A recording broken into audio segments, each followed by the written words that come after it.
அத்தியாயம் 45. அந்த ரம்யமான காலை பொழுதில் அனைவரும் அந்த பெரிய கிராமத்து பாணியில் அமைக்கப்பட்ட மண்டபத்தில் அங்கும் இங்குமாய் காலில் சக்கரத்தை கட்டியதைப் போல் ஆளுக்கு ஒரு வேலையை இழுத்து போட்டு செய்து கொண்டிருந்தனர். ஒருத்தி மட்டும் எங்கும் எழுந்து செல்ல முடியாதவாறு இருக்கையில் அமர்ந்திருந்தாள் என்பதை விட அவளை எங்கும் செல்ல முடியாதபடி பார்வையாலேயே சிறை வைத்திருந்தான். பரபரப்பாக வேலை செய்பவர்களை ஏக்கமாக பார்த்து பாவமாக முகத்தை வைத்துக் கொண்டிருந்தாள். ஏய் என பல்லை கடித்தான். வேறு யாரு, நம்ம ஆதிதான். என்னதாண்டி இப்போ உன் பிரச்சனை? இப்போ நீ இருக்கிற நிலைமைக்கு ஓடி ஆடி வேலை பார்த்தா வயிற்றுக்குள்ள இருக்கிற என் மித்துக்குட்டிக்கு ஏதாவது ஆகிட்டா நான் என்னடி பண்ணுவேன் என யாருக்கும் கேட்காத வகையில் அவளிடம் மட்டும் கத்த. ஆமா ஆமா, இப்ப எல்லாம் என்னை விட உங்க மித்துக்குட்டியை தான் உங்களுக்கு ரொம்ப பிடிச்சிருக்குல்ல.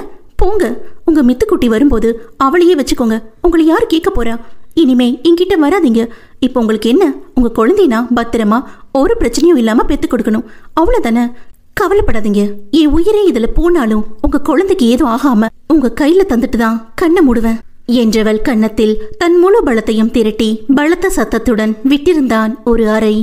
அங்கு இருக்கும் உறவினர்கள் அனைவரும் அந்த சத்தத்தில் அப்படியே நின்று இருவரையும் பார்க்க, ஆதி பார்த்த பார்வையில் மிரண்டு போய் திரித்து ஓடி கூட்டம் கலைந்தது.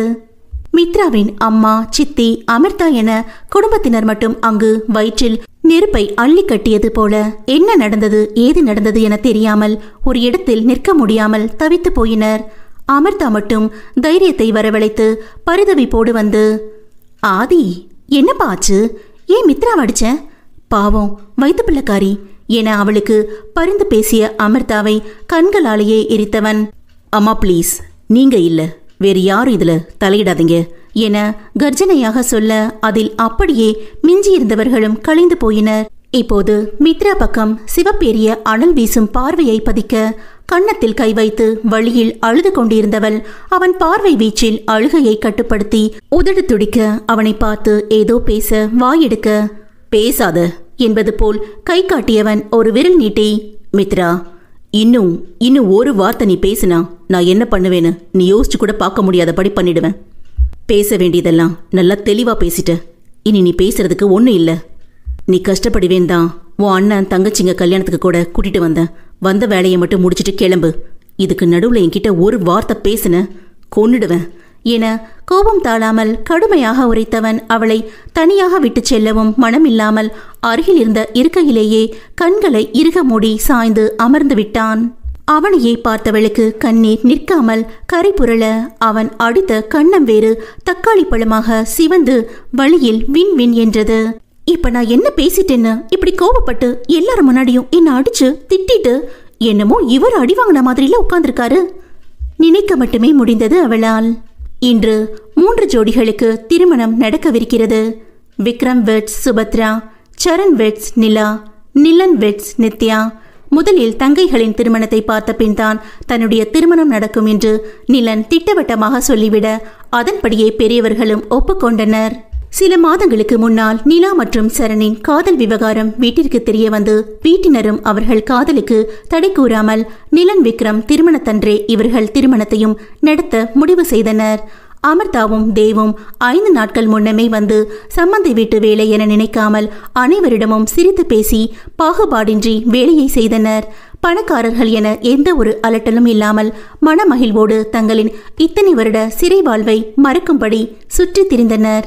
அமிர்தா ஆதியை அவர்கள் செல்லும் அன்றை கூப்பிட, நாங்கள் இருவரும் திருமணத்திற்கு முதல் நாள் வந்து விடுவோம் என முடிவாக சொல்லிவிட அதற்கு மேல் அவனிடம் பேச யாரால் முடியும்? சொன்னது போலவே திருமணத்திற்கு முதல் நாள் மித்ராவை அழைத்து வந்தவன் அவளை கைக்குள்ளே வைத்திருந்தான். யாரையும் அவளிடம் நெருங்கக்கூட விடவில்லை.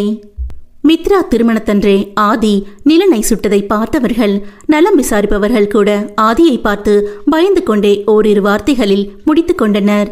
அவளின் பெற்றோர் மற்றும் அண்ணன் தங்கைகளை கூட ஒரு எல்லைக்குள் நிறுத்தியிருந்தான். அவர்களும் 1000 தான் தங்களை எல்லாம் மித்ராவிடம் நெருங்க விடவில்லை என்றாலும் ஆதி மித்ராவை கண்ணில் வைத்து பார்த்து கொள்வதை நினைத்து திருப்திப்பட்டு கொண்டனர். ஆனால் குடும்பத்தினரின் ஏக்க பார்வையை கண்ட மித்ராவிற்கு சற்று கவலையாக இருந்தது. இதை பற்றி ஆதியிடம் கேட்கவும் பயம். இப்படி இருக்கும் சூழலில்தான் தன் அண்ணன் தங்கைகளின் திருமணத்தில் தானும் கொஞ்சமாவது அனைவரிடமும் சிரித்து பேசி சின்ன சின்ன வேலையாவது செய்ய ஆசைப்பட்டு கைகள் பரபரக்க ஆதி அசந்த நேரம் பார்த்து சுலபமான சிறிய வேலைதானே என நினைத்து வேலையாட்கள் சுவற்றில் பூ மாலை தோரணம் மாட்டிக்கொண்டிருந்ததை ஆசையாக பார்த்த மித்ரா அவர்களிடம் இருந்து ஒரு சில மாலைகளை வாங்கி ஒரு சேரை இழுத்து போட்டு அதன் மேல் ஏறி நின்றவள் புன்னகையோடு சுவற்றில் மாட்டப் போகும் நேரம் சரியாக ஆதி போட்ட சத்தத்தில் சர்வமும் அடங்கியது மித்ராவிற்கு. ஏய் என பல்லை கடித்து சரமாரியாக திட்டிக்கொண்டே இழுத்து சென்று இருக்கையில் அமர வைத்து சிறைப்பிடித்ததில் தான் இப்போது மித்ரா அடி வாங்கிக் கொண்டு அழுது கொண்டிருக்க காரணம். இன்னும் சிறிது நேரத்தில் விக்ரம் மற்றும் சுபத்ராவிற்கு முதலில் திருமணம் நடக்கவிருக்கிறது. ஐயர் மந்திரங்கள் சொல்லிக் கொண்டிருக்க மித்ராவிற்கு தன் தங்கையை கைப்பிடித்து அழைத்து வந்து மணமேடையில் அமர வைத்து தானும் கூடவே நின்று விக்ரம் சுபத்ரா கழுத்தில் தாலி கட்டும்போது அச்சதை போட ஆசை கொண்டது அவளின் மனம். நெஞ்சம் படபடக்க மணமேடையை விட்டு கண்கள் எடுக்காமல் பார்த்து கொண்டிருந்தாள். அவளின் எண்ண ஓட்டங்கள் புரியாதவனா? அவள் முரட்டு கணவன். அவனும் என்ன செய்வான்? மருத்துவர் அறிவுரையில்தான் அவளை ஒரு வேலை கூட செய்ய விடாமல் பார்த்து கொள்கிறான். 3 மாதங்கள் முடியும் வரை மித்ராவை கவனமாக எந்த ஒரு அலட்டலான வேலைகளையும் செய்ய விடாமல் பார்த்து கொள்ளும்படி கூறியிருக்கவே அதுவும் இவளுக்கு 2வது மாதம் வேறு. அவளை கண்கொத்தி பாம்பை போல் பார்த்து கொண்டிருக்கிறான். ஆனால் மித்ராவோ அதை புரிந்து கொள்ளாமல் பெரிய பெரிய வேலைக்கெல்லாம் ஆசைப்படுகிறாளே என ஆயாசமாக இருந்தது ஆதிக்கு. இருந்தும் அதை கண்டு கொள்ளாதவன் இறுகி போய் அமர்ந்திருந்தான். ஐயர் மாப்பிள்ளைய அழைச்சிட்டு வாங்கோ என்றிட மங்கள வாத்திய இசையோடு பட்டு வேட்டி சட்டை விகிதம், கையில் வாட்ச், பிரேஸ்லெட், கழுத்தில் தங்கச்சங்கிலி மின்ன மாலை என கிராமத்துக்காரனுக்கே உரியதான தோரணையில் கம்பீரமாக மீசையை முறுக்கிவிட்டபடி நடந்து வந்து மணமேடையில் அமர்ந்த விக்ரமை உட்கார்ந்த இடத்திலேயே அவன் கண்ணம் வலித்து திருஷ்டி கழித்து ஹை மாமா சூப்பர் என கீழிருந்தே மித்ரா கத்த ஆதி அவளை வெறியாக முறைத்து கொண்டிருந்தான். இதுவே அவள் கர்ப்பமாக இல்லாமல் இருந்திருந்தால் அவளை உண்டு இல்லை என ஆக்கியிருப்பான். இப்போது அவளை ஒன்றும் செய்ய முடியாத நிலையில் கோபத்தை கட்டுப்படுத்த பல்லை கடித்து கைகளை இறுக மூடினான். விக்ரமோ மேடையில் இருந்து மித்ராவை பார்த்து கஞ்சாடையில் நல்லா இருக்கா என கேட்க இவளும் சைகையில் சூப்பர் என செய்து திரும்பவும் சைகையில் தலைய இப்படி சரி பண்ண, சட்டை காலரை நல்லா இழுத்து விடு, செயின் வெளியே தெரிகிற மாதிரி எடுத்து விடு, அப்படி பண்ண இப்படி பண்ண என அக்கப்போர் செய்து கொண்டிருக்க ஆதி தலையில் கை வைத்து கொண்டான். சிறிது நேரத்தில் ஐயர் சுபத்ராவை அழைக்க அரக்கு நிற பட்டுப்புடவையில் அளவான ஒப்பனையில் நகைகள் ஜொலி ஜொலிக்க கொழுசுளி சத்தத்தில் புது பொண்ணிற்கே உரிதான வெக்கம் பூசிக்கொண்டு குனிந்த தலை நிமிராமல் தேவலோக மங்கையாக பிஞ்சு பாதத்தை மென்மையாக பதித்து அடிமேல் அடி எடுத்து வைத்து வந்து விக்ரம் பக்கத்தில் அமர அதுவரை ஐயர் சொன்ன மந்திரங்களை தப்பு தப்பாக ஏனோதானோவென்று சொல்லி அவளை அங்குளம் அங்குளமாக ரசித்துக் கொண்டிருந்த விக்ரம் சுபி அவன் அருகில் அமர்ந்ததும் தலை குனிந்து இருந்தவளின் காதில் ரகசியமாக சுபி குட்டி அப்சரஸ் மாதிரி செம்ம அழகா இருக்கடி என கிறுக்கமாக சொல்ல அவன் கூற்றில் கன்னங்கள் இரண்டும் சிவந்து போனது. இன்னும் அவனை பார்க்க முடியாமல் தலை குனிந்து கொண்டாள். ஐயர் நித்யாவிடம் மாங்கல்யம் இருக்கும் தட்டை கொடுத்து அனைவரிடமும் ஆசிர்வாதம் வாங்கி வர சொல்ல நித்யாவும் அனைவரிடமும் ஆசி வாங்கி வந்து கொடுத்தாள். ஐயர் கெட்டிமேளம் என தாலி எடுத்து விக்ரம் கையில் கொடுக்க அப்போதுதான் விக்ரம் முகத்தை நிமிர்ந்து பார்த்த சுபி முகம் கொள்ளா சிரிப்போடு கண்கள் கலங்கி ஆனந்த கண்ணீர் பெருக்கெடுத்தது. விக்ரம் அவளிடம் கெட்டவா என மெல்லமாய் தலையாட்டி அவள் சம்மதம் கேட்க கண்ணீர் வந்த வண்ணம் சம்மதம் என தலையாட்டினாள். சிரிப்போடு அனைவர் முன்னிலும் அச்சதை தூவ அவள் சங்கு கழுத்தில் 3 முடிச்சிட்டு மங்கள நான் பூட்டினான். பின் அவள் பிறை நெற்றியில் குங்குமம் வைத்து அக்னியை சுற்றி வந்து அம்மை மிதித்து அருந்ததை பார்த்து அவள் பொன் பாதத்தில் மிஞ்சி அணிந்து தன்னில் சரிபாதியாக்கி கொண்டான். அடுத்து வந்த 10 நிமிடத்தில் சரண் நிலா திருமணம் சிறப்பாக அனைவர் ஆசியுடனும் முடிந்தது. மீண்டும் அடுத்த 10வது நிமிடம் நிலன் புது மாப்பிள்ளைக்கு உரியதான அழகில் தோரணையாக மணமேடையில் அமர்ந்திருக்க அவன் பக்கத்தில் அண்ணா நடையிட்டு பச்சை வண்ண பட்டுடுத்தி அழகான மிதமான ஒப்பனையில் முகத்தில் சிறு கவலையோடு வந்து அவன் பக்கத்தில் அமர்ந்தாள். நிலன் மண்டபத்திற்கு வந்ததிலிருந்தே ஒரு பக்கம் வேலைகளை பார்த்து கொண்டும் இன்னொரு பக்கம் சோகத்தில் ஆழ்ந்திருக்கும் நித்யாவையும் கவனித்துக் கொண்டுதான் இருந்தான். அன்று அவன் கோபத்தில் அவளை படுத்திய பாட்டில் இருந்து நித்யா அவனை பார்க்க வரவே இல்லை. நிலன் அதனை நினைத்து வருத்தப்பட்டாலும் திருமணம் முடிந்த பிறகு அவளை நிதானமாக சமாதானம் செய்து கொள்ளலாம் என விட்டுவிட்டான். ஐயர் மந்திரங்கள் முழங்க கெட்டி மேலும் என சொல்ல மேலதாள வாத்தியங்களோடு பெரியவர்கள் ஆசிர்வாதத்தோடு தன்னவளின் மயில் போன்று நீண்டிருந்த மென்கழுத்தில் 3 முடிச்சிட்டு தன்னவளாக ஆக்கிக் கொண்டான். 3 ஜோடிகளின் திருமணத்தையும் மகிழ்ச்சி பொங்க ஆனந்த கண்ணீருடன் பார்த்து அச்சதை தூவி கைத்தட்டி சிரித்து ஹே என கத்தி மகிழ்ச்சியாக கண்டு கழித்தாள் மித்ரா. தலைவியின் முகத்தில் உள்ள மகிழ்ச்சி தலைவனுக்கும் ஒட்டி கொண்டது போலும். அவளின் ஒவ்வொரு சிறுபிள்ளைத்தனமான செயலுக்கும் வெளியில் கோபமாக முகத்தை வைத்துக்கொண்டு உள்ளுக்குள் அவளை ரசித்துக் கொண்டுதான் இருந்தான். ஆதி மட்டும் அவளை கண்காணிக்கவில்லை என்றால் இந்நேரம் ஒரு குத்துப்பாட்டு போட்டு ஆட்டம் பாட்டம் கொண்டாட்டம் என ரகளை செய்திருப்பாள். அவன் அருகில் இருக்கும் போதே அதுவும் அவனிடம் அடி வாங்கிக் கொண்டு கன்னம் பழுத்த தக்காளி போல சிவந்து தளதளவென்று இருப்பதை கூட மறந்தவளாய் உட்கார்ந்த இடத்திலிருந்தே இத்தனை சேட்டைகள் செய்து கொண்டிருப்பவளை கண்டு பெருமூச்சு விட்டான். திருமண சடங்குகள் அனைத்தும் நல்லபடியாக முடிந்தது. 3 ஜோடிகளையும் வீட்டிற்கு அழைத்து வந்தனர். மணமக்களை ஆரத்தி எடுத்து உள்ளே அழைத்து செல்ல 3 ஆண்மகனும் இனிப்பை சுற்றி ஈக்கள் மொய்ப்பது போல் கண்களை தங்களின் மனையாளின் புறம் குத்தகைக்கு விட்டுவிட்டு தவித்துக் கொண்டிருந்தனர்.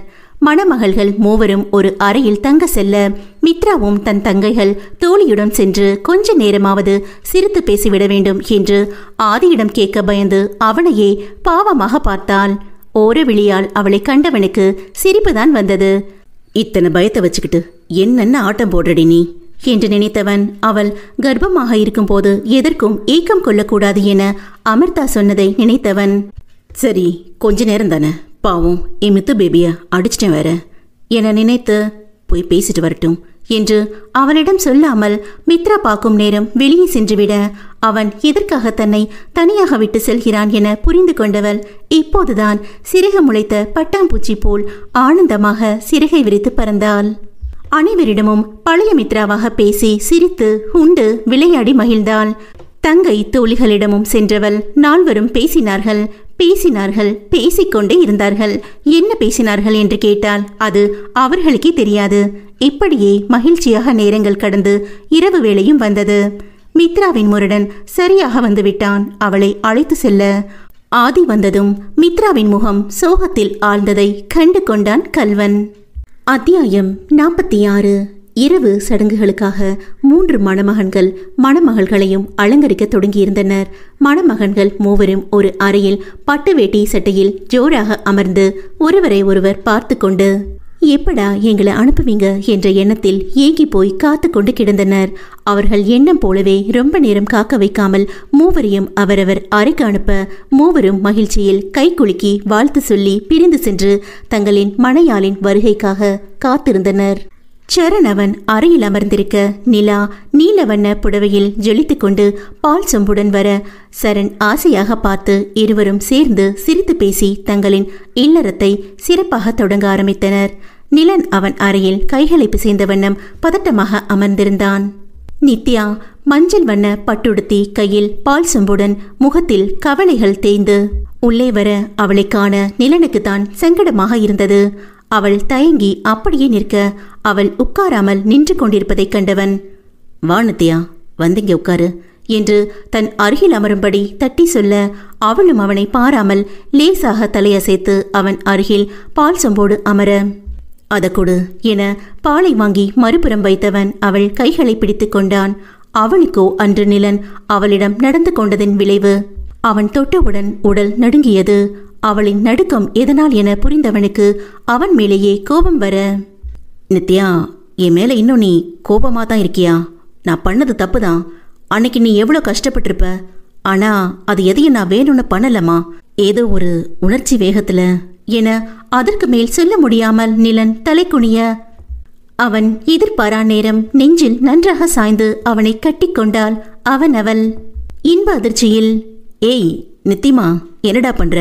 அப்போ உனக்கு என் மேல கோபம் இல்லையா என்று கேட்க ஏன் இல்ல, நிறைய கோபம் உங்க மேல எனக்கு இருக்கு நிலன் என அவன் அணைப்பிலேயே கோபம் குறையாமல் சொல்ல முகம் ஆடியவன் எதுவும் பேசாமல் குற்ற உணர்வில் இருந்தான்.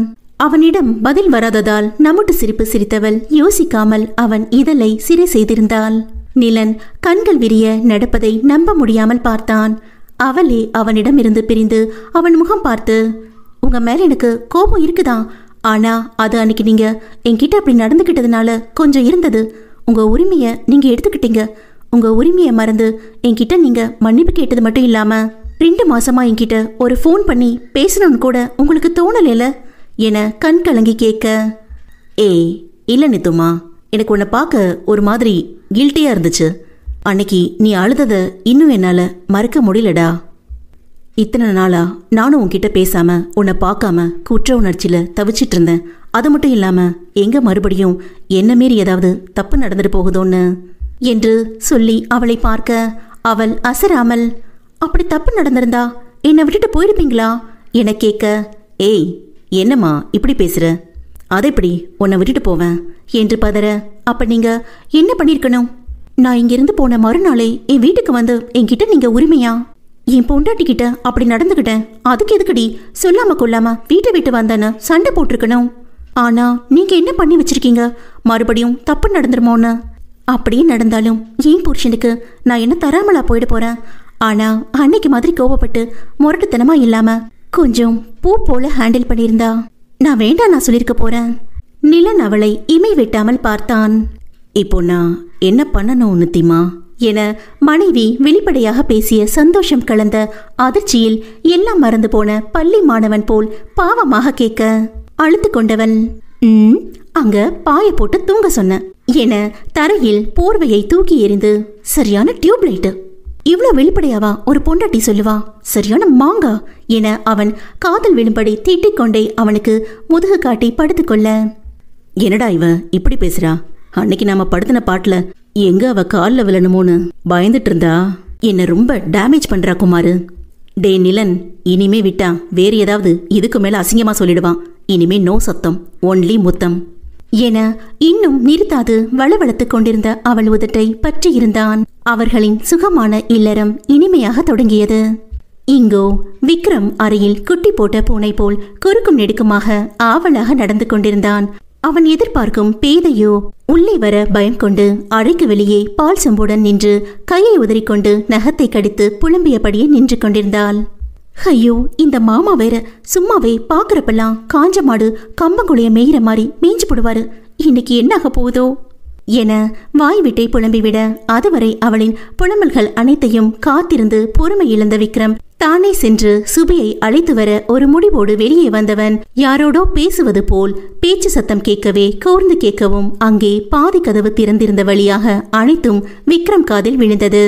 அடி பாவி, இப்படி அடி என்னை பத்தி நினைச்சிட்டு இருக்க என்று நினைத்தாலும் அவன் மனசாட்சியோ வேற எப்படி உன்னை பத்தி நினைக்க சொல்ற, அவ சொல்றதான உண்மை என்று கேட்க, அடச்சி என்று ஓரம் கட்டி அவளை நினைக்கும் போது சிரிக்காமல் இருக்க முடியவில்லை. அவள் திரும்பி நின்று புலம்பியதால் அவளுக்கு தெரியாமல் மெதுவாக நடந்து சென்று அவள் எதிர்பாரா நேரத்தில் பால் கூட்டாதவாறு பிடித்து மறு கையால் அவள் இடைவளைத்து தூக்கி தோளில் போட்டு சலனமின்றி அறைக்குள் சென்றான். சுபி சுதாரிக்கும் முன் இது நடந்துவிடவும் முதலில் யாரோ என்று நினைத்து பயந்தவள் அது தன் மாமன் தான் என தெரிந்ததும் தான் இன்னும் பயந்து அழுது கத்த ஆரம்பித்தாள். தலையில் அடித்துக் கொண்டவன் இவளிடம் பேசினால் வேலைக்காகாது என்று அவளை பற்றி நன்கு அறிந்தவன் அவன் இதழ் கொண்டு அவள் இதழ் மூடினான். அவனிடம் இருந்து பிரிந்தவள், ஐயோ மாமா, உனக்கு ஒண்ணுமே தெரியல, முதல்ல கால்ல விழணும், அப்புறம் பாலை குடிக்கணும், மீதி பாலை எடுக்க கொடுக்கணும் என்று அவள் அடுக்கிக் கொண்டே போக அவளின் இந்த குழந்தைத்தனத்தை ரசித்தவன், சுபிக்குட்டி, எனக்கு தெரிஞ்சதெல்லாம் உன்கிட்ட காட்டும் போது இதே மாதிரி சிரிப்பியாடி என தாபம் வழியும் கண்களுடன் பிஸ்தா பச்சை பட்டுடுத்தி தலை நிறைய மல்லிகை பூச்சூடி உச்சி வகிட்டில் குங்குமமிட்டு ஈரம் காயாத அவன் காலையில் கட்டிய புது தாலியுடன் ஓவியமாக மிளர்ந்தவளை பார்த்து கேட்க, அவன் பார்வையில் கூசி குறுகுறுக்க வெக்கம் கொண்டவள் தலை குனிந்து கொண்டாள். அவள் இடைவளைத்து இழுத்தவன் மேலும் முன்னேற அவர்களது இல்லறம் இனிதே நடைபெற்றது. இங்கு மேலும் 1 மாதம் கடந்த நிலையில் அன்று மித்ராவின் வாடிய முகத்தை கண்டும் ஆதி மித்ராவை கையோடு கூட்டி வந்து விட்டான். அவளுக்கு தேவையானதை அனைத்தையுமே ஆதியே பார்த்து பார்த்து செய்வான். அவளை குளிக்க வைத்து சேலை கட்டி தலை சீவி சிங்காரித்து விட்டு அழகு பார்ப்பான். மடியில் போட்டு தட்டி கொடுத்து தூங்க வைப்பான். சோறூட்டி விடுவான். வாக்கிங் கூட்டி செல்வான். வேளா வேளைக்கு கரெக்டாக ஜூஸ் கொடுப்பான். அவள் வலிக்கவில்லை என்றாலும் கை கால்களை அமுக்கி விடுவான். அவன் தாய் தந்தையை கூட அவளிடம் நெருங்க விடுவதில்லை. ஆதி மித்ராவை கவனித்துக் கொள்ளவே நேரம் சரியாக இருப்பதால் தேவ் ஆதியிடம் இருந்து அலுவலக வேலைகளின் பாதி பணி சுமையை வாங்கி பார்த்து கொள்கிறான். அமிர்தா மகன் மருமகளுக்காக விதவிதமாக சமைத்து அசத்தி விடுவாள். ஆதி அலுவலகம் செல்லும் சமயம் மித்ரா ஓடி வந்து விடுவாள் தன் மாமனார் மாமியாரிடம் கதையளக்க. இதில் என்ன ஒரு கொடுமை என்றால் 3 ஜோடிகள் திருமணத்தில் இருந்து இன்னும் ஆதி மித்ராவிடம் ஒரு வார்த்தை கூட பேசவில்லை என்பதுதான். மித்ரா அவனிடம் எவ்வளவோ கெஞ்சி கெஞ்சி பார்த்துவிட்டாள். ஆனால் ஆதி மனம் இறங்குவதாக தெரியவில்லை. பிடிவாதமாக இருக்கிறான். ஆனால் அவள் உறங்கிய பின்பு நிறைய பேசுவான். இதில் இன்னொரு கொடுமை என்னவென்றால் அவள் தூங்குவது போல் பாசாங்கு செய்து அவன் கொஞ்சல் மொழிகளை கேட்டு ரசிப்பாள். இதிலும் இன்னொரு கொடுமை என்றால் இருவருக்குமே தெரியும் அவள் தூங்கியது போல் நடித்து தான் பேசுவதை கேட்கிறாள் என்று.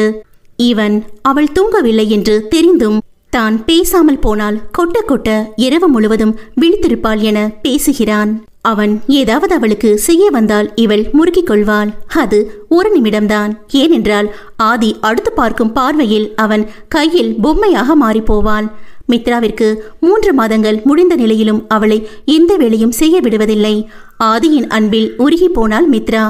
இப்படி ஒருவன் கிடைக்க நான் எந்த ஜென்மத்தில் என்ன புண்ணியம் செய்தேனோ என தினமும் நினைப்பாள். ஆனால் என்ன, அனைத்தும் செய்பவன் பேசாமல் இருப்பது ஒன்றுதான் மனபாரத்தை கூட்டியது அவளுக்கு. அத்தியாயம் 47 இறுதி அத்தியாயம். இப்படியே 5வது மாதம் வந்துவிட சற்று மேடிட்ட வயிற்றோடு மித்ராவை மருத்துவமனைக்கு மாதாந்திர செக்கப்புக்கு கூட்டி வந்தான். அவளை பரிசோதித்த பெண் மருத்துவர் ஆதியிடம் தனியாக, சார், உங்க ஒய்ஃப் உடம்பு குழந்தையெல்லாம் நல்லா தான் இருக்கு. பட் அவங்க மன நிம்மதி இல்லாதது போல இருக்காங்க. ரொம்ப மனசு சோர்ந்து போயிருக்காங்க. இப்படியே தொடர்ந்தா அவங்க டெலிவரி கொஞ்சம் கஷ்டமாயிடும். ஸோ அவங்க எதை நினைச்சு கவலைப்படுறாங்களோ அதை கண்டுபிடிச்சு கூடிய சீக்கிரம் அதை சரி பண்ண பாருங்க என்றிட தலையசைத்து யோசனையாக சென்றான். மித்ராவை வீட்டிற்கு அழைத்து வந்த ஆதி அறையில் மெத்தையில் மித்ரா திருத்திருவென முழித்துக்கொண்டு பயத்தில் கண்ணீர் வரவா வேண்டாமா என்னும் ரீதியில் அமர்ந்திருக்க அவள் எதிரில் கை கட்டி அவளை முறைத்து கொண்டு நின்றிருந்தான் ஆதி. ஏனுங்க, நான் வேணும்னே சொல்லல என மித்ரா தேம்ப கோபம் தலைக்கேற, ஏய் என்றதில் நடுங்கியவள் உதட்டை பிதுக்கி அழுதவள், நீங்க என்கிட்ட பேச மாட்டேங்கிறீங்க தான் அத்தை மாமா கிட்ட சொல்லி புலம்புனா அவங்க தான் என்கிட்ட நீ டாக்டர் தனியா பார்த்து பேசுன்னு சொன்னாங்க. டாக்டர் உங்ககிட்ட சொல்ல சொன்னதெல்லாம் நான் தான் உங்ககிட்ட சொல்ல சொன்னேன் என்றவளை இழுத்து அணைத்து கொண்டவன் அவள் இதழை சிறை செய்திருந்தான். அவன் தலைக்கோதி இன்னும் அழுத்தி கொள்ளவும் அவள் மேல் மதம் பிடித்தது ஆடவனுக்கு. பின்ன மருத்துவர் சொன்ன 3 மாதங்களுக்கு மேல் அவன் பிரம்மச்சரிய விரதம் இருக்கிறானே. எங்கே தன் மோகத்தீயின் வேகம் தாங்காமல் மித்ராவுக்கும் அவன் குட்டி மித்துவுக்கும் ஏதாவது ஆகிவிடுமோ என்ற பயம் கொண்டு தன்னைத்தானே கட்டுப்படுத்தி கொண்டு இருக்கிறான். அந்த மருத்துவர் ஆதியிடம் மித்ரா தான் சொன்ன அனைத்தையும் சொல்ல சொன்னது என்று சொல்லிவிட்டு, சார், அவங்க எப்படியாவது உங்ககிட்ட பேசணுங்கிற ஆசையில தான் என்கிட்ட இப்படியெல்லாம் சொல்லி உங்ககிட்ட சொல்ல சொன்னாங்க. அவங்க கிட்ட நீங்க பேச மாட்டீங்களான்னு தான் சொல்ல சொன்னாங்க. பட் உண்மை என்னன்னா அவங்களுக்கே தெரியாது. அவங்க பொய்யா சொன்னது எல்லாமே உண்மைதான். அந்த மருத்துவர் சொல்ல ஆதி தன் தவறை உணர்ந்தவன். அவனாலும் இதற்கு மேல் அவளிடம் பேசாமல் இருப்பதை போல் நடிக்க முடியாது போகவே இன்றே எல்லாம் பேசி சரி கட்டிவிடும் நிலையில் இருந்தான். அதுவும் அவளிடம் பேசாது இருப்பது வேறு. மனதிற்குள் 1000 முறை மித்து பேபி என்று அழைத்து விடுவான்.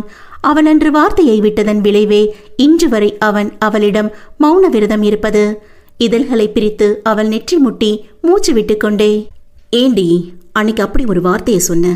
நீ இல்லாம அவள் வயிற்றில் கை வைத்து, இது எனக்கு வேண்டாம் மித்து பேபி என கண்ணில் வலியோடு சொன்னவனின் வாயில் கை வைத்து மூடியவள், என்னங்க இது மித்துக்குட்டிங்க, இவ இன்னும் வெளி உலகம் பார்க்கறதுக்கு முன்னாடியே இது மாதிரி சொல்லாதீங்க என கண்ணீரோடு சொல்லி, அன்னைக்கு நான் பேசினது தப்புதான்.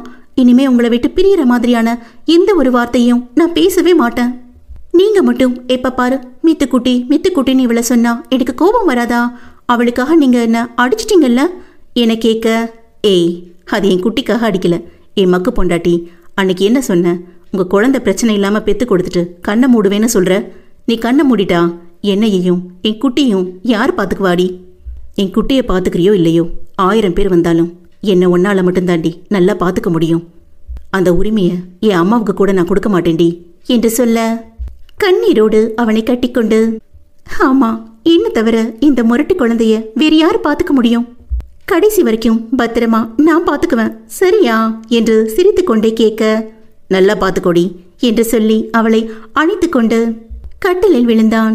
இதுவரை இல்லாத மென்மை, பொறுமை என்றால் என்னவென்று கேட்பவன். அன்றிலிருந்து அவளை மென்மையாக கையாண்டான். மித்ரா பிரசவ அறையில் பிரசவ வலி எடுத்து கத்திக் கொண்டிருக்க வெளியே ஆதியும் அவளின் ஒவ்வொரு கதறலையும் கேட்டு துடித்துக் கொண்டிருந்தவன் அவள் கத்தல் சத்தம் காதை கிழிக்க பொறுக்க மாட்டாமல் மித்ரா இருக்கும் அறைக்குள் புயலாக உள் நுழைந்தான். அவளுக்கு டெலிவரி பார்க்கும் மருத்துவர் அவனை ஒன்றும் சொல்ல முடியாமல் மீண்டும் மித்ராவை பார்க்க ஆரம்பித்தார். வெளியே அவளின் மொத்த குடும்பமும் அவளுக்காக வேண்டிக் கொண்டு காத்திருந்தனர்.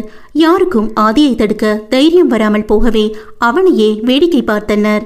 மித்ரா ஆதி கண்கள் கலங்கி இருப்பதை அந்நிலையிலும் கண்டு கொண்டு, என்னங்க பயப்படுறீங்களா என கேட்க, இல்லடி என வாய் சொன்னாலும் அவளை பிடித்திருந்த அந்த கைகள் நடுங்கி காட்டி கொடுத்தது. அவன் கைகளை இறுக்கி பிடித்து, உங்க மித்துக்குட்டி வெளியே வரும்போது இப்படி உங்க கை நடுங்குனா எப்படி அவளை தூக்கி முத்தம் கொடுப்பீங்க என்று கேட்க ஆதி அவளை ஆச்சரியமாகத்தான் பார்த்தான். இந்த உயிர் போகும் வழியிலும் தன்னை கண்டு கொண்டவளை நினைத்து பேசிக் கொண்டிருக்கும் போதே அவன் கைகளை எடுத்து தன் வயிற்றில் வைத்து அழுத்தி வழி தாழ முடியாமல் காது கிளியும் அளவு அவள் கத்த இதை சற்றும் எதிர்பாராதவன் அவளின் அந்த செயலில் கண்களில் தானாக கண்ணீர் வழிய சிலையாகி போனான் ஆதி. குழந்தை பிறந்து கத்துவது கூட அவன் காதில் கேட்கவில்லை.